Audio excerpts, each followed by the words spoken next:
আমি পবিত্র কালামুল্লাহ শরীফের সূরা আত-তালাকের 2 এবং 3 নম্বর আয়াত তেলাওয়াত করেছি।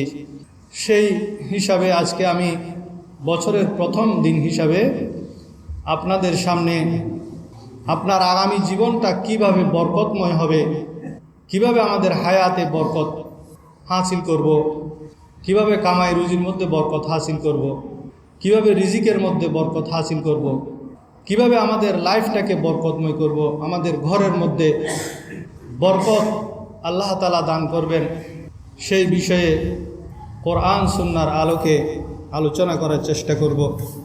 আল্লাহ রাব্বুল আলামিন আহকামুল হাকিমিন, রিজিক দাতা, সেটাই হলো আমাদের আকীদা। আমরা যে রিজিকের জন্য এত পেরেশান, অথচ আমাদের আকীদা বিশ্বাস, মুসলমানদের আকীদা বিশ্বাস হলো রিজিকের মালিক হলেন আল্লাহ। কিন্তু আমরা সেই আকীদা থেকে দূরে সরে থাকার কারণে, সেই বিশ্বাসটা আমাদের পরিপূর্ণ না থাকার কারণে আমরা রিজিকের জন্য পেরেশান হয়ে যাই। আল্লাহ তাআলা পবিত্র কোরআনের সূরা মুলুকের 15 নম্বর আয়াতে ইরশাদ করেন, হুয়াল্লাযী জাআলা লাকুমুল আরদা যালুলান ফামশু ফি মানাকিবিহা ওয়া কুলু মির রিজকিহি ওয়া ইলাইহিন নুশুর। অর্থাৎ তিনিই তো তোমাদের জন্য জমিনকে সুগম করে দিয়েছেন। তিনি কে? আল্লাহ। কাজেই তোমরা এর পথে প্রান্তরে বিচরণ করো এবং তার রিজিক থেকে তোমরা আহার করো। এই দুনিয়ার জমিনকে আল্লাহ আমাদের জন্য প্রশস্ত করে দিয়েছেন। রিজিক তালাশ করার জন্য আল্লাহ আমাদেরকে শিক্ষা দিচ্ছেন এবং আল্লাহর দেয়া রিজিক আমাদেরকে ভোগ করার জন্য আল্লাহ রাব্বুল আলামিন সূরা মুলুকের 15 নম্বর আয়াতে হুকুম ইরশাদ করছেন। এখন প্রত্যেক ঘরের মধ্যে আপনি যদি জিজ্ঞেস করেন রিজিকের ব্যাপারে, বলবে বরকত নাই, হায়াতে বরকত নাই, রিজিকে বরকত নাই। স্বাস্থ্য কেমন জিজ্ঞেস করলে বলবে অসুস্থ, প্রতিদিন ওষুধ নিতে হচ্ছে, ডাক্তারের শরণাপন্ন হতে হচ্ছে, নানা ধরনের পেরেশানি। তো আমাদের এই সমস্ত পেরেশানি থেকে বাঁচার জন্য কোরআন এবং হাদিস শরীফের মধ্যে অসংখ্য পন্থা আল্লাহ রসুল আমাদেরকে বলেছেন। প্রথম যে পন্থাটি, সেটি হলো বরকত হাসিলের জন্য রিজিকের মধ্যে, সেটি হলো আমাদের সকালের কাজ শুরু করতে হবে। যে কোনো সময় কাজ শুরু করতে হবে ভোরে। এখন আপনি যদি যেই সময় আল্লাহর রিজিক বন্টন হয়, যেই ভোর বেলায় আল্লাহ রাব্বুল আলামিন রহমতের ডাক দিয়ে বলেন, কে আছো রিজিক তালাশ করার, আমার কাছে রিজিক চাও, আমি রিজিক দিব। কে আছো রহমত প্রার্থী, আমার কাছে রহমত প্রার্থনা করা, আমি রহমত দান করব। কে আছো গুনাহ মাফ চাওয়ার, আমার কাছে গুনাহ মাফ চাও, আমি গুনাহ মাফ করব। এই ডাকটা যখন দিচ্ছেন ভোরবেলায়, সেই সময়টাতে যদি আমরা নিদ্রায় থাকি, ঘুমের মধ্যে থাকি, তাহলে আমরা কিভাবে বরকত হাসিল করব? আল্লাহর একজন বুজুর্গ ইব্রাহিম আদহাম, ওনাকে এক লোক প্রশ্ন করলেন যে আপনারা যে বরকত বরকত বলেন, বরকত এটা কি জিনিস? তো ইব্রাহিম আদহাম ওনাকে যুক্তি দিয়ে বুঝিয়ে দিলেন। অনেক সময় অনেক মানুষ কোরআন হাদিস বুঝতে চায় না, কিন্তু তাদেরকে যুক্তি দিয়ে যদি আপনি বুঝিয়ে দিতে পারেন তখন তারা বুঝে। তো ইব্রাহিম আদহাম রহমতুল্লাহ আলাইহি তাকে বললেন যে আপনি কি গরুর বাছুর দেখেছেন, গরু দেখেছেন এবং কুকুর দেখেছেন? সেই জবাব দিল, হ্যাঁ দেখেছি। তিনি জিজ্ঞেস করলেন, আপনি কি একসাথে গরু বেশি দেখেছেন না একসাথে কুকুর বেশি দেখেছেন? সে জবাব দিল, গরু বেশি দেখেছি। তিনি আবার প্রশ্ন করলেন, আপনি কি গরুর মাংস খান? সে বলল, খাই। লক্ষ লক্ষ মানুষ খায়, জবেহ হয়, কিন্তু কুকুরের মাংস কেউ খায়ও না, জবেহ হয় না, নিয়মিত বাজারে বিক্রিও হয় না। আর গরু বাছুর দেয় একটা, কুকুরে বাচ্চা দেয় 6টা 7টা করে। কিন্তু এরপরও আল্লাহ রাব্বুল আলামিন কুকুরের মধ্যে বরকত দেন নাই, যার কারণে আপনি একসঙ্গে অসংখ্য কুকুর দেখতে পান না। আর গরুর মধ্যে আল্লাহ তাআলা বরকত দান করেছেন, সেজন্য আপনি একসাথে অসংখ্য গরু দেখতে পান। তো এর মধ্যে বরকতের কি সম্পর্ক? তখন ইব্রাহিম আদহাম জবাব দিলেন, গরু যখন তার খোঁয়ারের মধ্যে বা তার ঘরের মধ্যে গরুকে সন্ধ্যাবেলায় ঢুকিয়ে দেওয়া হয়, সেই সন্ধ্যাবেলায় আরাম করতে থাকে, কিন্তু যখন ভোর হয়ে যায় গরু আর ঘুমায় না, সে জাগ্রত হয়ে যায়। যেই সময় আল্লাহর রহমত নাজিল হয়, গরু সেই সময় জাগ্রত থাকে, ছাগল সেই সময় জাগ্রত থাকে। সেই রহমতের ভান্ডার থেকে, খজিনা থেকে সেই গরু ছাগল হালাল প্রাণীগুলা তারা হিস্সা অংশগ্রহণ করে, অংশ হাসিল করে। কিন্তু কুকুরকে দেখবেন সে সারা রাত চিৎকার করবে, কিন্তু যেই সময় যেই মুহূর্তে কুকুর আল্লাহর রহমত নাজিল হচ্ছে ভোরবেলায়, সে সময় সে ঘুমাচ্ছে। এখন আমাদের জিন্দেগি কুকুরের মতো হয়ে গেছে। আমরা সারা রাত ফেসবুক নিয়ে, ইউটিউব নিয়ে বসে থাকি, বিভিন্ন চ্যানেল নিয়ে আমরা বসে থাকি। যখন আল্লাহর রহমতের ডাক আসে ভোরবেলায় তাহাজ্জুদ করে, আপনি মুসলমান অন্তত 2 রাকাত তাহাজ্জুদ করে যখন আপনি আল্লাহর কাছে রহমতের দোয়া করবেন, আল্লাহর কাছে মাগফিরাতের দোয়া করবেন, আল্লাহর কাছে আপনার বরকতের দোয়া করবেন, আল্লাহর কাছে আপনার সন্তান সন্ততির জন্য দোয়া করবেন, আপনার আত্মীয় স্বজন মা বাবার জন্য দোয়া করবেন, সেই সময় আপনি আল্লাহর রহমতের প্রার্থনা না করে আপনি ঘুমিয়ে গেছেন। তারপর সকালবেলা যখন উঠেন, 9টা-10টা বাজে অফিসে গেলেন, আপনার অফিসের কাজ ভালো লাগে না, বসের ধমক খেতে হচ্ছে, কাজের মধ্যে বরকত নাই, শরীরে অশান্তি লাগে, পেরেশানি আপনাকে ঘিরে ধরে, নানান ধরনের পেরেশানি। আপনার স্ত্রী আপনার কথা শুনে না, আপনার সন্তানরা আপনার কথা শুনে না। আপনি হুজুরের কাছে আসেন, হুজুর একটা তাবিজ দেন, আমার সন্তান আমার কথা শুনে না। হুজুর একটা তাবিজ দেন, আমার স্ত্রী আমার কথা মতো চলে না, আমার সাথে বেয়াদবি করে, আমার স্ত্রী আমার কাছে তালাক চাচ্ছে। এই যে আপনার এই জীবনটা বিভীষিকাময় হয়ে গেল, এর পেছনে কারণ কি? এর কারণ আমরা খুঁজে পাই না।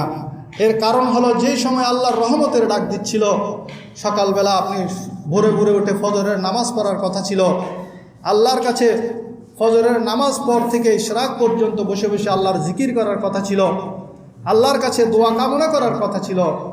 সেই ভোরবেলা, যে ভোরবেলার জন্য আমার নবী দোয়া করেছেন, আল্লাহুম্মা বারিক লি উম্মতি ফি বুকুরিহা, আল্লাহুম্মা বারিক লি ফি বুকুরিহা, আল্লাহুম্মা বারিক লি উম্মতি ফি বুকুরিহা। আমার পেয়ারা নবী দোয়া করেছেন, হে আল্লাহ, আমার উম্মতের ফজরের কাজের মধ্যে, সকালবেলার কাজের মধ্যে তুমি বরকত দান করো। সবাই বলুন সুবহানাল্লাহ। তাহলে আমাদের জীবনে প্রতিটা ক্ষেত্রে বরকত লাভের জন্য আমাদেরকে ফজরের নামাজ টাইমলি অবশ্যই পড়তে হবে। ফজরের নামাজের পরে আপনি আবার ঘুমালে চলবে না। ফজর থেকে নিয়ে আপনি ইশরাক পর্যন্ত, সূর্য ওঠা পর্যন্ত, সূর্য ওঠার পরে আরও 20 মিনিট পরে আপনি 2 রাকাত নামাজ পড়বেন, ইশরাকের নামাজ। এই নামাজ পড়ে আপনি দোয়া দুরুদ জিকির আজকার যা করার করেন। তারপর আপনি যদি চান আধা ঘন্টা 1 ঘন্টা রেস্ট নিতে, তাহলে আপনার জন্য বরকতের অভাব হবে না। এটা হলো 1 নম্বর শর্ত। তো আপনারা কি আপনাদের জীবনে বরকত হাসিল করার জন্য এই ত্যাগটুকু স্বীকার করতে পারবেন না? আজকে বছরের প্রথম দিন হিসাবে আমি অনুরোধ করব, আজকে থেকেই আপনারা নিয়ত করে ফেলুন, আজকে থেকে আমি ফজরের নামাজ মসজিদে জামাতের সাথে করব, এবং ফজর থেকে নিয়ে সূর্য উদিত হওয়ার 20 মিনিট পর্যন্ত আমি বসে বসে কোরআন তেলাওয়াত করব, জিকির আজকার করব। এরপরে আমি ঘরের মধ্যে গিয়ে আমার যদি রেস্টের প্রয়োজন হয় আমি রেস্ট নিব। তবু আমি ফজরের সময়, রহমত নাজিল হওয়ার সময় আমি কুকুরের মতো ঘুমিয়ে থাকবো না। এই পাক্কা এরাদা যদি আপনি করতে পারেন, আমি কসম করে বলতে পারি, আগামী 2022 সালের প্রথমে এসে আপনি নিজের মুখে বলবেন যে হুজুর, আমি এই বছরটা আপনার সেই আমল, যেটা আমি বলি না বরং আল্লাহ রসুল বলেছেন, সেইটা ফলো করেছি এবং আমার হায়াতটা, আমার জীবনটা বরকতময় হয়ে গেছে। সবাই বলুন আলহামদুলিল্লাহ। আল্লাহ রব্বুল আলামিন আহকামুল হাকিমিন আমাদেরকে আমল করার তৌফিক দান করুন। সবাই বলেন আমিন। প্রিয় নবী করিম সাল্লাল্লাহু আলাইহি ওয়াসাল্লামের কাছে এক সাহাবী হযরত সাহাল বিন সাদ সাঈদী রাদিয়াল্লাহু তাআলা আনহু এসে বলেন, ইয়া রাসূলুল্লাহ, আমার সন্তান সন্ততি বেশি, কিন্তু আমার আমদানি কম, রোজগার কম, আমি খুবই অভাবের মধ্যে আছি। আমাকে এমন একটা ওজিফা বলে দেন, যেই ওজিফা করে আমি খুব তাড়াতাড়ি আমার রিজিকের মধ্যে আল্লাহ রব্বুল আলামিন আমার রুজির মধ্যে বরকত দান করবেন। তখন আমার নবী তাকে একটা পরামর্শ দিলেন, একটা ওজিফা বলে দিলেন। আমার নবী বলেন, তুমি যখনই ঘরের মধ্যে যাবে, ঘরের মধ্যে গিয়ে প্রথমে কি বলতে হবে? বিসমিল্লাহ পড়তে হবে ঢোকার আগে। এরপরে ঘরের মধ্যে যেই থাকুক, ছোট থাকুক, বড় থাকুক, তুমি সবাইকে সালাম দিবে। সবাই বলুন সুবহানাল্লাহ। ঘরের মধ্যে গিয়ে তুমি সালাম দিবে। ইজা দাখালতা দারা ফাসাল্লিম আলাই, যখনই তুমি ঘরে প্রবেশ করবে তুমি সালাম দিবে। এখন আমরা তো স্ত্রীকে সালাম দিয়াটা মনে করি এটা কেমন যেন হয়। আপনার বাচ্চা দরজা খুলে দিয়েছে, আপনি তাকে সালাম দিবেন, কারণ আমার নবী বলেন নাই যে বড় মুরব্বীকেও খুললে তখন সালাম দিবে, তেমন বলেন না, বরং যখনই তুমি ঘরে যাবে সালাম দিবে। আর যদি কেউ না থাকে, আমার নবী সেটাও বলেন ফাসাল্লিম আলাইয়া, তখন তুমি আমার উপর সালাম দিবে। ঘরের মধ্যে কেউ না থাকলে তখন নবীর উপর সালাম দিবেন। তারপর কি বলেছেন? তারপর তুমি ঘরের মধ্যে প্রবেশ করে একবার সূরা ইখলাস পড়বে। সবাই বলেন সুবহানাল্লাহ। কঠিন আমলটা, অত্যন্ত কঠিন নাকি? ঘরে যাওয়ার পর আপনি ঘরে প্রবেশ করার আগে বিসমিল্লাহির রহমানির রহিম করে ঘরে কলিং বেল চাবালেন। কলিং বেলের মধ্যে আবার এখন বিভিন্ন ধরনের টোন আছে, হিন্দি গানের টোন, বাংলা সুরের টোন, বাংলা গানের টোন, এগুলো না, নাতে রসুলের টোনওয়ালা কলিং বেল লাগাবেন, আজানের টোনওয়ালা কলিং বেল লাগাবেন, অথবা নর্মাল কোনো টিং টং এই ধরনের আওয়াজের কলিং বেল লাগাবেন। আপনি কলিং বেলে লাগাই রেখেছেন, সেখানের মধ্যেও একটা হিন্দি গান, যেটা দামি, হিন্দি গানেরটা কিন্তু আবার দাম বেশি, দামিটাই আপনি লাগিয়েছেন, কম দাম দিয়ে আপনি আজানেরটা লাগান, তাহলে আপনার ঘরে বরকত হবে। অনেক সাউন্ড বিসমিল্লাহ শব্দ দিয়ে বলা হয়, আলহামদুলিল্লাহ শব্দ দিয়ে বলা হয়, এগুলো লাগান। মুসলমানের ঘরে কেন হিন্দু গান বাজবে? তারপর আপনি সালাম দিবেন আসসালামু আলাইকুম বলে। যেই দরজা খুলুক, অথবা দরজা খোলা থাকলে কেউ যদি না থাকে, তাহলে আপনি আমার নবীর উপর সালাম দিবেন। তারপর ঘরের মধ্যে প্রবেশ করে একবার কুল হু আল্লাহু আহাদ আল্লাহুস সামাদ লাম ইয়ালিদ ওয়া লাম ইউলাদ ওয়া লাম ইয়াকুল লাহু কুফুয়ান আহাদ। তাহলে কি হবে? আমার নবী বলেন, তাহলে তোমার ঘরের মধ্যে আল্লাহ রাব্বুল আলামিন তোমার রুজি রোজগারের মধ্যে বরকত হবে। হযরত সাহাল বিন সাঈদী রাদিয়াল্লাহু তাআলা আনহু কিছুদিন পর আমার নবীর কাছে আসি বলেন, ইয়া রাসূলুল্লাহ, আপনি আমাকে যে সংক্ষিপ্ত ওজিফাটি দিয়েছেন, আমি যেদিন বলেছেন সেদিন থেকে সেটা আমল করা শুরু করেছি। আলহামদুলিল্লাহ, এই আমলের বরকতে আল্লাহ শুধু আমাকে ধনী করেন নাই, বরং আমার প্রতিবেশীরাও ধনী হয়ে গেছেন। সবাই বলেন সুবহানাল্লাহ। এই আমলটি যদি আপনারা শুরু করেন, তাহলে আপনি শুধু নন, আপনার প্রতিবেশীরাও ধনী হয়ে যাবে। আল্লাহ রাব্বুল আলামিন আমাদেরকে প্রিয় নবী করিম সাল্লাল্লাহু আলাইহি ওয়াসাল্লামের শিখানো এই সমস্ত আমল আমাদের বাস্তব জীবনে বাস্তবায়ন করার তৌফিক দান করুন। সবাই বলেন আমিন। মহিলাদের জন্য একটা আমলের কথা বলবো। বুখারী শরীফের 3364 নম্বর হাদিস, এটা অনেক লম্বা একটা হাদিস। হযরত ইব্রাহিম আলাইহিসসালামের সন্তান ইসমাইল আলাইহিস সালামকে যখন মক্কা নগরীতে, সেখানে নগরী ছিল না, সেটা একটা পাহাড়ি এলাকা ছিল, সেখানে আল্লাহর হুকুমে রেখে এসেছিলেন। সেখানে বিভিন্ন কবিলার লোকেরা পানির কারণে, জমজমের পানির কারণে কবিলার লোকেরা সেখানে অবস্থান করতে শুরু করলো। খুব মনোযোগ দিয়ে শুনবেন, এই কথাগুলো আমাদের জীবনের জন্য খুবই গুরুত্বপূর্ণ। এই কথাটা, এখন যে কথাটা বলছি, এটা গিয়ে আপনি আপনার ঘরের মহিলাদেরকে শোনাবেন। আপনারা প্রয়োজনে আমার এই কথাগুলো অডিও রেকর্ডিং করবেন, রেকর্ডিং করে এটা যদি ভুলে যান শুনবেন, এগুলো খুবই জরুরি। আমি মানা করব না, আপনারা অডিও রেকর্ডিং করবেন। আমি কোরআন হাদিসের বাইরে কোনো কথা বলি না, আমি এগুলো নোট করে আনি, যাতে আমার মুখ থেকে, মুখ ফসকে কোনো খারাপ কথা বা কোরআন হাদিস বিরোধী কোনো কথা যাতে বের হয়ে না যায়, সেজন্য আমি অত্যন্ত সতর্কতার সাথে আমি কোরআন হাদিস থেকে হাদিসগুলা লিপিবদ্ধ করে আপনাদের সামনে এটা বলার চেষ্টা করি। ওমা তৌফিক ইল্লা বিল্লাহ। তো বুখারী শরীফের 3364 নম্বর এই ঘটনা থেকে কি শিক্ষা, সেটা আমাদের জানা উচিত। আমাদের ঘরের মহিলাদের এই ঘটনা থেকে শিক্ষা গ্রহণ করা উচিত, তাহলে আমাদের ঘর বরকতময় হয়ে যাবে। শুধু ঘর নয়, একজন মহিলা যদি থাকে এরকম, তাহলে পুরো জাতি বরকতময় হতে পারে। তো ইসমাইল আলাইহিসসালাম ওই কবিলার একটা মেয়ের সাথে বিয়ে হলো। কিছুদিন পর মা হাজরা ইন্তেকাল করলেন। ইব্রাহিম আলাইহিসসালাম বৃদ্ধ হয়ে গেলেন। উনি বৃদ্ধ অবস্থায় নিজের সন্তান এবং সন্তানের স্ত্রীকে দেখতে আসলেন। ইসমাইল আলাইহিস সালাম তখন ঘরে ছিলেন না। ওই ইসমাইল আলাইহিস সালামের স্ত্রীর সাথে শ্বশুর কথা বলতেছেন। বউয়ে শ্বশুরকে ইব্রাহিম আলাইহিস সালামকে চিনেন না। তো ইব্রাহিম আলাইহিস সালাম এসে সালাম দিলেন, ইসমাইল আলাইহিস সালামের খবর নিলেন। যে স্ত্রী বললেন যে উনি তো ঘরে নাই। তো একজন বৃদ্ধ মানুষ, মুসাফির মানুষ যখন আসবে, পরিচিত হোক অপরিচিত হোক, যদি ঘরের মধ্যে যদি কোনো ধরনের, এখন তো অনেক চিটিংও আছে, আবার আপনাদের ঘরের মেয়েদেরকে বলবেন না যে অপরিচিত আসলে তুমি ঘরের মধ্যে ঢুকে তাকে মেহমানদারি করো, এমনটি করলে আবার বিপদ আসার সম্ভাবনা আছে। তখন তো সেরকম বিপদের সম্ভাবনা ছিল না, কিন্তু ইসমাইল আলাইহিস সালামের সেই প্রথম স্ত্রী তিনি মেহমানদারিও করলেন না। ওনাকে যখন জিজ্ঞেস করলেন তোমাদের জীবন কেমন চলছে, তিনি শেকায়ত করলেন যে আমরা অনেক অভাব অনটন টানাটানির মধ্যে আছি, অনেক দুঃখে দুর্দশায় আছি। এটা কি একটা জীবন হলো? এটা একটি লাইফ হলো? অনেক কষ্টের মধ্যে আছি। তো ইব্রাহিম আলাইহিসসালাম বললেন ইসমাইল যদি আসে তাহলে তাকে আমার সালাম দিবেন এবং তাকে বলবে যে ঘরের যে চৌখাটটা সেটা একটু পাল্টিয়ে ফেলতে। ইব্রাহিম আলাইহিস সালাম চলে গেলেন। ইসমাইল আলাইহিস সালাম যখন আসলেন, স্ত্রী সব ঘটনা বললেন এবং বললেন তিনি যাওয়ার সময় বলেছেন আপনি যেন আপনার ঘরের চৌকাঠটা পাল্টিয়ে ফেলেন। ইসমাইল আলাইহিস সালাম বুঝতে পেরেছেন।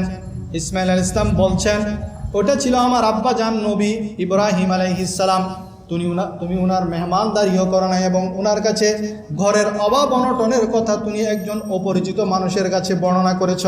অথচ কোনো মেয়ের জন্য অথবা ঘরের কোনো লোকের জন্য উচিত নয় নিজের ঘরের অভাব অনটনের কথা বাহিরের মানুষের কাছে বলা। এটা আল্লাহ রব্বুল আলামিন পছন্দ করেন না। তোমার ঘরে যদি কোনো অভাব থাকে তুমি আল্লাহর কাছে এই অভাবের অভিযোগ করো। সবাই বলুন সুবহানাল্লাহ।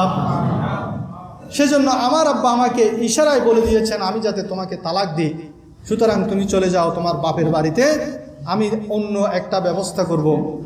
ওই স্ত্রীকে ছেড়ে দিলেন, দ্বিতীয় বিয়ে করলেন। কিছুদিন পর ইব্রাহিম আলাইহিসসালাম আবার আসলেন। আবার আসার পরে ইব্রাহিম আলাইহিস সালাম যখন আসলেন তখন দ্বিতীয় স্ত্রী অনেক মেহমানদারি করলেন, ওনাকে গোস্ত দিয়ে এবং পানি দিয়ে ওনাকে মেহমানদারি করলেন। খাওয়ার পরে ইব্রাহিম আলাইহিস সালাম জিজ্ঞেস করলেন তোমাদের পরিবার তোমাদের সংসার কেমন চলছে? তিনি বলছে আলহামদুলিল্লাহ আমরা ভালো আছি। তোমার স্বামী কেমন? আলহামদুলিল্লাহ অনেক ভালো স্বামী। তোমার পরিবারের মধ্যে কোনো দুঃখ দুর্দশা আছে কিনা? আলহামদুলিল্লাহ কোনো দুঃখ দুর্দশা নাই, আমরা অনেক সুখে আছি, অনেক শান্তিতে আছি, কোনো পেরেশানি নেই আলহামদুলিল্লাহ। কথায় কথায় শুধু আল্লাহর প্রশংসা, আল্লাহর শুকরিয়া আদায় করছে ওই মহিলা। তখন ইব্রাহিম আলাইহিস সালাম জিজ্ঞেস করলেন তোমরা কিভাবে জীবনযাপন করো? তিনি বললেন যে আমরা গোস্ত এবং পানি দ্বারা জীবনযাপন করি। ইব্রাহিম আলাইহিসসালাম হাত তুলে দিলেন, দোয়া করলেন হে আল্লাহ তাদের গোস্ত এবং পানির মধ্যে তুমি বরকত দান করো। সবাই বলুন সুবহানাল্লাহ। আজকে জমজমের পানি যে সারা বিশ্বের মধ্যে এত বরকতময় হয়েছে তার পিছনে একটা কারণ হলো সেদিন একটা মহিলার শুকরিয়ার কারণে ইব্রাহিম খলিলুল্লাহ আল্লাহর দরবারে হাত তুলে জমজমের পানির জন্য দোয়া করেছিলেন। সেই বরকতময় মহিলার শুকরিয়ার কারণে আজকে কিয়ামত পর্যন্ত মুসলমানরা সেই বরকত এখনো পর্যন্ত হাসিল করছে। সবাই বলুন সুবহানাল্লাহ। বেশি লাগে না, নেককার মহিলা একজন হলেই যথেষ্ট হয়। আপনার ঘরের মধ্যে যদি মহিলা নেককার হয়, শুকরকারী হয়, তাহলে আপনার জীবনে কোনো ধরনের না বরকতি আসবে না। আপনার নয়, শুধু আপনার 14 গোষ্ঠীর মধ্যে কোনো ধরনের না বরকতি আসবে না, কোনো পেরেশানি আসবে না। সেই জন্য মহিলাদেরকে সবচেয়ে বেশি শুকরগুজার হতে হবে। যতটুকু আছে ততটুকুর মধ্যে আল্লাহর শুকরিয়া আদায় করতে হবে। ততটুকুর মধ্যে যদি সন্তুষ্ট থাকতে পারে, শুধু মহিলা না পুরুষরাও যদি আপনার কাছে যে ইনকামটা আছে তার মধ্যে যদি আপনি সন্তুষ্ট থাকতে পারেন, তাহলে আপনার জীবনে অভাব আসবে না, কোনো পেরেশানি আসবে না, আপনি আল্লাহর নাশুকরি করবেন না। লা ইন শাকারতুম লা আযীদান্নাকুম, আপনি যদি শুকর করেন যতটুকু আছে ততটুকুতে, তাহলে আল্লাহ রাব্বুল আলামিন আপনাকে নিয়ামত বাড়িয়ে দিবেন। সবাই বলেন সুবহানাল্লাহ। আমাদের শিক্ষণীয় হলো যতটুকু আছে ততটুকুতে আমাদের শুকর আদায় করতে হবে এবং মানুষের কাছে অভাবের কথা প্রকাশ না করে আল্লাহর কাছে বলতে হবে যে ফজরের নামাজের পর অথবা ফজরের নামাজের আগে আপনি তাহাজ্জুদ পড়ে আল্লাহর কাছে আপনার অভাবের কথা বলুন। মানুষের কাছে জনজনে বলার প্রয়োজন নাই যে আমি খুব অভাবে আছি, আমি অনটনে আছি, আমি সমস্যায় আছি। সমস্ত সমস্যা, সমস্ত অভাব অনটন দূর করার মালিককে আল্লাহ রাব্বুল আলামিন আমাদেরকে বুঝার তৌফিক দান করুন। তিরমিজি শরীফের একটি হাদিস, মান নাযালাত বিহি ফাকাতান ফাআনজালাহা বিন্নাস লাম তুসাদ্দা ফাকাহা ওয়া মান নাযালাত বিহি ফাকাহা ফাআনজালাহা বিল্লাহি ফালিয়ুশিকুল্লাহু লাহু বিরিজকিন আজিলিন আও আজালিন। আল্লাহর নবী বলেন যে ব্যক্তি অভাবে পতিত হয় অতঃপর তা সে মানুষের কাছে বলে বেড়ায়, যে অভাবের কথা মানুষের কাছে বলে বেড়ায়, তাহলে তার অভাব দূরীভূত হয় না। কিন্তু যে অভাবের কথা আল্লাহর কাছে সুপর্দ করে, তাহলে তার অভাবটা আল্লাহ তাআলা মিন আজিলিন আও আজালিন, হয়তো আল্লাহ দ্রুত আপনার অভাবটা দূরীভূত করে দিবেন অথবা ধীরে ধীরে। তো ধৈর্য ধারণ করতে হবে। আপনি শুধু আল্লাহর সাথে সম্পর্ক মজবুত রাখুন, আপনার অভাব আল্লাহই দূর করার জন্য যথেষ্ট। তৃতীয় আমলটি হলো রহমতের ফেরেশতা। আপনার ঘরের মধ্যে যদি রহমতের ফেরেশতা আসে তাহলে আপনার ঘরে না বরকতি হবে না। এখন রহমতের ফেরেশতা তিনটা কারণে ঘরের মধ্যে প্রবেশ করে না। আপনার ঘরের মধ্যে এই তিনটা জিনিস যদি থাকে তাহলে রহমতের ফেরেশতা আপনার ঘরে প্রবেশ করে না। তার মধ্যে একটা হলো কুকুর। এক বুজুর্গ একটা লোক একটা কুকুর নিয়ে দৌড়াচ্ছে। এখন তো অনেকে ফ্যাশন হয়ে গেছে, এটা ওয়েস্টার্ন ফ্যাশন, ঘরের মধ্যে কুকুর রাখতে হবে। ওয়েস্টার্ন ফ্যাশন আমাদের চিটাগাঁয়ে এখনো কম, কিন্তু ঢাকা প্রত্যেক বাড়িতে বাড়িতে বনানী হাই ফাই সোসাইটি যারা আছে এরা কিন্তু ঘরে কুকুর রাখতে হবে, কুকুর পালতে হবে। আজকে পত্রিকায় পড়লাম ইন্ডিয়ার মধ্যে এক লোক তার সম্পত্তি সন্তানদের না দিয়ে তার দ্বিতীয় স্ত্রী, সে 3টা বিয়ে করেছে, একজন হিন্দু, দ্বিতীয় স্ত্রী এবং তার কুকুরের নামে তার সম্পদকে হুইল করে দিয়েছে। নাউজুবিল্লাহ। সন্তানরা দেখাশোনা করে না, সেজন্য সন্তানকে না দিয়ে কুকুরকে সম্পদ দিয়ে দিয়েছে। তো এই কুকুর যদি আপনার ঘরের মধ্যে থাকে তাহলে রহমতের ফেরেশতা আসে না। তো একটা লোক কুকুর একটা নিয়ে জগিং করছে, ওখানে এক বুজুর্গ নামাজ পড়ে যখন আসতেছে ওই যুবককে জিজ্ঞেস করছে, তুমি কুকুর কেন রেখেছো সাথে? কুকুর যেখানে থাকে সেখানে তো রহমতের ফেরেশতা আসে না। সে বলে যে সেজন্যই তো আমি কুকুর রেখেছি, আমি যদি জগিং করতে করতে আজরাইল ফেরেশতা এসে যাই, আজরাইল ফেরেশতা এসে যদি আমার রূহ কব্জা করে ফেলে, সেজন্য কুকুর রেখেছি যাতে আজরাইল আমাকে রূহ কব্জা করতে না পারে। কি সুন্দর যুক্তি। তখন হুজুর বললেন যে আপনি যে কুকুরটাকে সাথে নিয়ে জগিং করছেন সেই কুকুরের রূহ কি কব্জা হবে না? সে বলে হ্যাঁ তার তো হবে। তো তখন বুজুর্গ বললেন যে সেই কুকুরের রূহ যে ফেরেশতা কব্জা করবে আযাবের ফেরেশতা, সে আযাবের ফেরেশতা তোমারটাও কব্জা করবে। আর তোমার সাথে যদি কুকুর না থাকে তাহলে আল্লাহর রহমতের ফেরেশতারা তোমার রূহটা এমনভাবে কব্জা হবে যে তোমার যেমন খামির ভিতর থেকে চুল বের করলে যেরকম কষ্ট না হয় সেভাবে তোমার রূহ বের হয়ে যাবে। সবাই বলেন সুবহানাল্লাহ। বাংলা শিক্ষিতদেরকে এভাবে বুঝাতে হয়। এরা কোরআন হাদিস বুঝে না, এদেরকে যুক্তি দিয়ে বুঝাতে হয়। যুক্তির পাগল সবাই। কোরআন হাদিস বললে সেটার সে আরেকটা ব্যাখ্যা করে। আল্লাহ তাআলা আমাদেরকে এই ফিতনা থেকে বেঁচে থাকার তৌফিক দান করুন। তারপর দ্বিতীয় নম্বর হলো ঘরের মধ্যে যদি নাপাক লোক থাকে তাহলে সেই ঘরে রহমতের ফেরেশতা ঢুকে না। এখন আপনি পাক পবিত্র কিভাবে হয় সেটা আপনাকে পরিপূর্ণভাবে জানতে হবে। আপনি যদি নাপাক হয়ে যান তাহলে আপনি বেশিক্ষণ নাপাক অবস্থায় সময় কাটাবেন না। যত দ্রুত সম্ভব আপনি পাক পবিত্র হয়ে যাবেন, গোসল করে ফেলবেন। এখন গোসল করার সুন্নত তরিকা কি, কিভাবে আপনি গোসল করলে পবিত্র হবেন? এখন আপনি গোসল করেছেন, আপনি যদি নাপাক অবস্থায় নদীর মধ্যে ঝাঁপ দেন তাহলে আপনি পবিত্র হয়ে গেলেন, এটা একটা পবিত্রতার। পুকুরের মধ্যে ঝাঁপ দিলেন, পবিত্র হয়ে গেলেন। কিন্তু আপনি ঝর্ণার নিচে যখন গোসল করতেছেন তখন আপনার শরীরের প্রতিটা লোমের মধ্যে পানি পৌঁছতেছে কিনা সেটা আপনাকে খেয়াল রাখতে হবে। আপনার নাভির ভিতর পানি পৌঁছে না, সেখানে আপনার পৌঁছাতে হবে। আপনার কানের ভিতর পানি পৌঁছে না, সেখানে আপনার পানি দিয়ে পৌঁছাতে হবে। আপনার নাকের ভিতর পানি পৌঁছে না, পানি পৌঁছাতে হবে। আপনি যখন ঝর্ণা সামনের দিক থেকে ছাড়লেন, আপনার পিছনের দিকে পানি পৌঁছে না, সেখানে আপনার পানি পৌঁছাতে হবে। আপনার বগলের নিচে পানি পৌঁছতেছে না, সেখানে আপনার পানি পৌঁছাতে হবে। প্রথমে আপনি বাথরুমে গিয়ে গোসলের যে নিয়ত, নাওয়াইতুল গোসলা লিরাফাইল জানাবাতে, অথবা বাংলায় নিয়ত করবেন আমি নাপাকি থেকে পবিত্রতা হাসিলের জন্য গোসল করছি। এরপর গিয়ে আপনার 2টা হাত ভালো করে ধুবেন। ধোয়ার পর যেখানে আপনার নাপাক লেগে আছে সেটা ভালো করে ধুবেন। ধোয়ার পর আপনি নামাজের জন্য যে অজু বানান সেভাবে পরিপূর্ণভাবে অজু বানাবেন। সে অজু বানানোর সময় গোসলের যে ফরজ গড়গড়া করা এবং নাকে পানি দেওয়া, নাকে পানি শুধু এমন করে দিয়ে নাকের আগা ভিজানো নয়, নাকের পানি মানে হলো একদম নরম হাড্ডি পর্যন্ত পানিকে টেনে নরম হাড্ডি পর্যন্ত নিয়ে যেতে হবে। এটা হলো গোসলের ফরজ। তবে রমজানের সময় আপনাকে সেটা এহতিয়াত করতে হবে যাতে একদম আপনার দেমাগের মধ্যে পানি পৌঁছে না যায়, সেদিকে আপনার খেয়াল রাখতে হবে। তারপর আপনার সমস্ত শরীর ধৌত করতে হবে, শরীরের একটা পশমও যাতে শুকনা না থাকে সেদিকে আপনার খেয়াল রাখতে হবে। তাহলে আপনার পরিপূর্ণ গোসল আদায় হবে। না হয় আপনি গোসল করেছেন, শুধু আপনার উপরে পানির ঝর্ণা ছেড়ে দিয়েছেন, আপনার বগলের নিচে পানি পৌঁছে নাই। আপনি অথবা বসে বসে করছেন, আপনার হাঁটুর ভাঁজের মধ্যে পানি পৌঁছে নাই, পানি গড়িয়ে পড়ে নাই, অথবা আপনি আপনার নাভির ছিদ্রের মধ্যে পানি পৌঁছে নাই, অথবা আপনার কানের ভিতরে পানি পৌঁছে নাই, তাহলে আপনার সেই গোসল পরিপূর্ণ হচ্ছে না।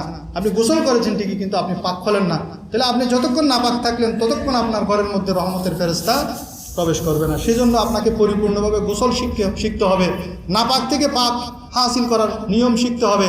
আপনি বালতির মধ্যে পানি জমিয়েছেন, এখন তো গরম পানির প্রয়োজন হয়।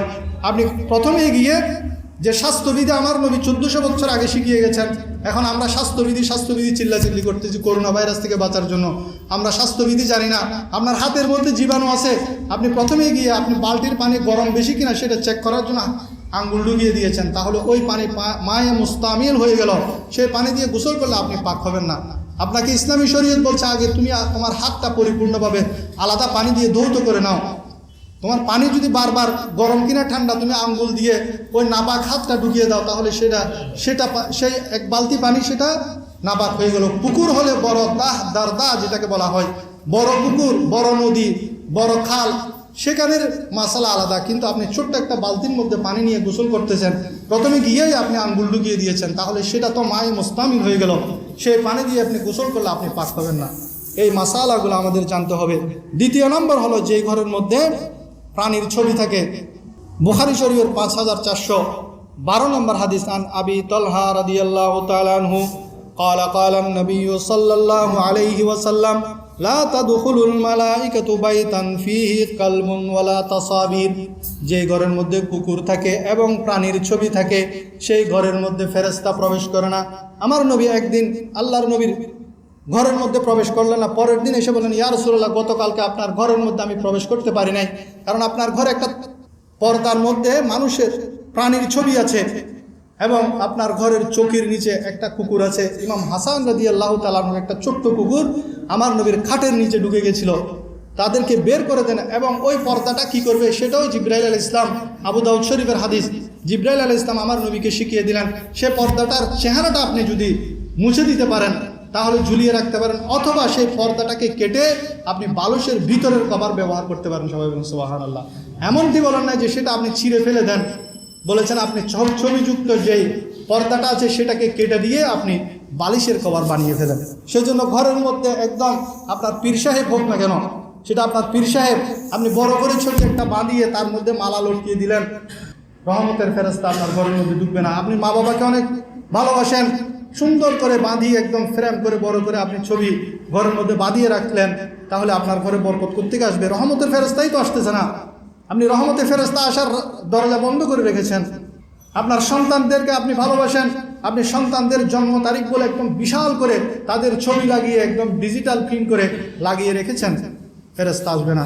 সেজন্য আমাদের এসব থেকে বাঁচতে হবে। এই সমস্ত রহমতের ফেরেশতা আসে এমন কার্যক্রম থেকে আমাদেরকে বেঁচে থাকতে হবে। রহমতের ফেরেশতা যাতে আসতে পারে, তারা রহমত নিয়ে যাতে আসতে পারে, সেই পথ আমাদের খোলা রাখতে হবে। তাহলেই আমাদের জন্য বরকতময় হবে।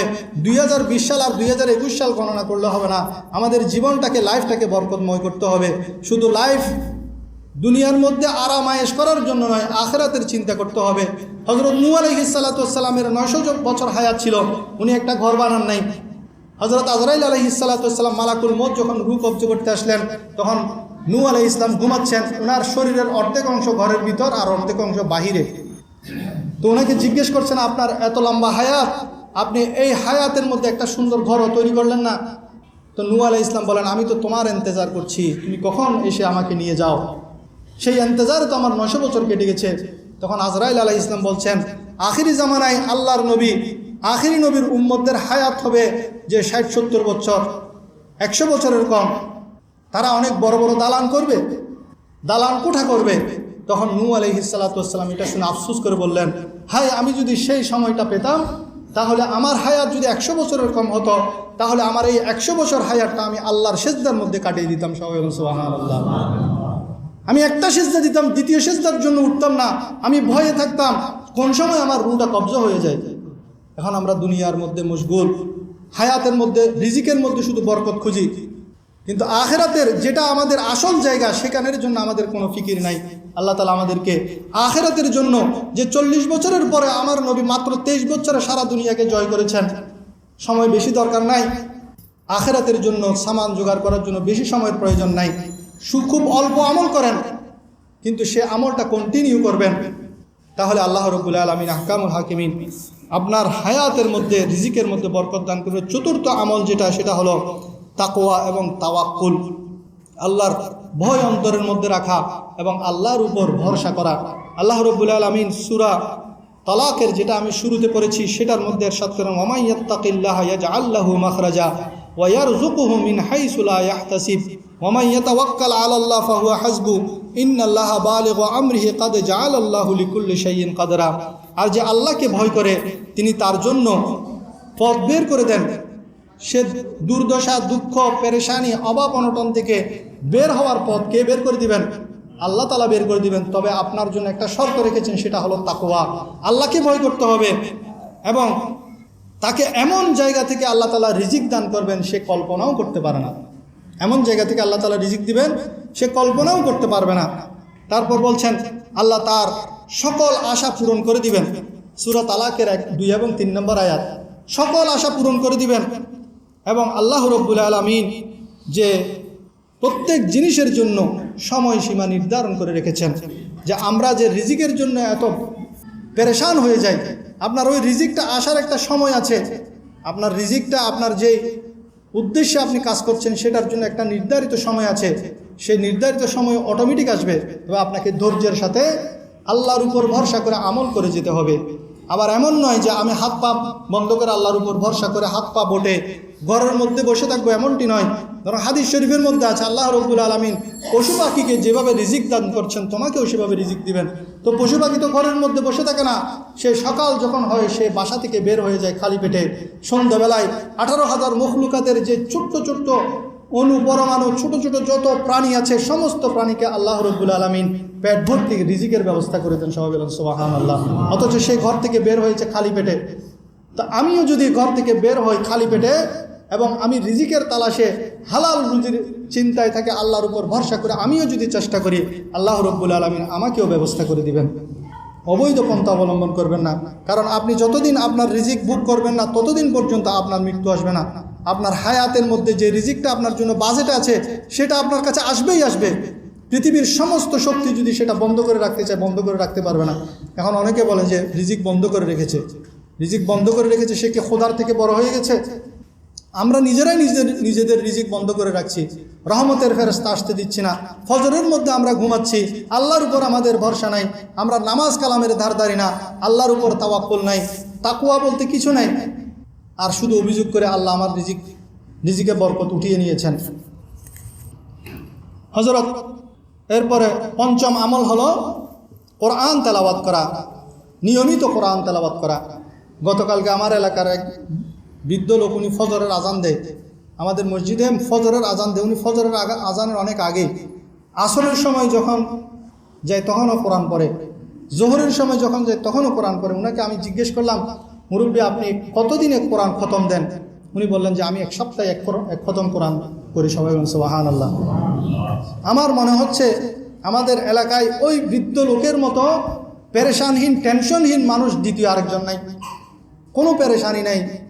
উনি কোনো টাকা পয়সা নেন না, মসজিদে আজান দেন, আমি এমনি আজান দিব, কোনো পেরেশানি নেই। আলহামদুলিল্লাহ কোরআনকে ধরে রেখেছেন।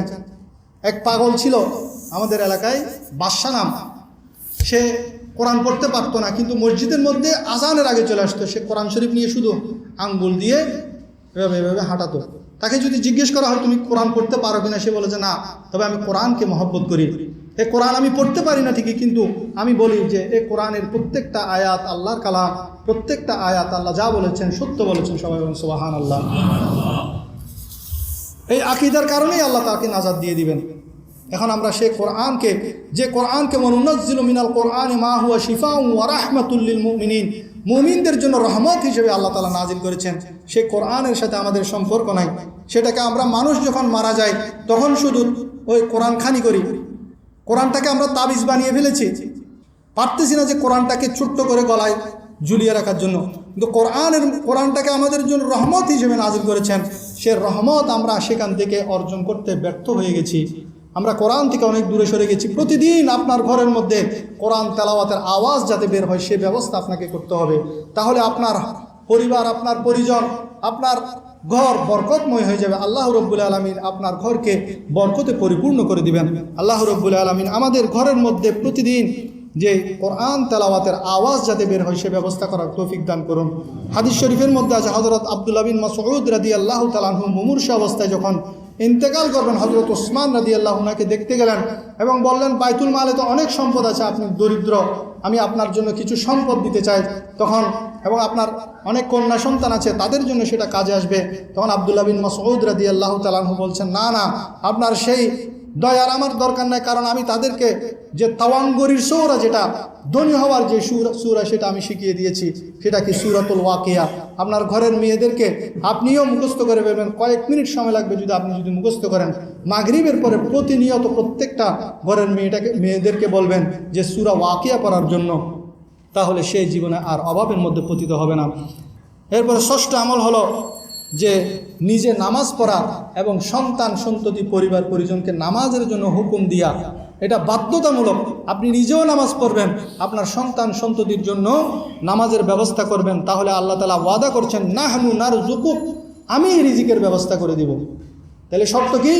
নামাজ নিজেও পড়তে হবে, ঘরের সন্তানদেরকেও নামাজের জন্য, ঘরের অধীনস্থদেরকেও নামাজের জন্য আপনাকে বলতে হবে, আপনার দোকানের স্টাফ যারা আছে তাদেরকেও আপনাকে নামাজের জন্য বাধ্য করতে হবে, কন্টিনিউ তাকে নামাজ পড়ার জন্য আপনি কি করতে হবে?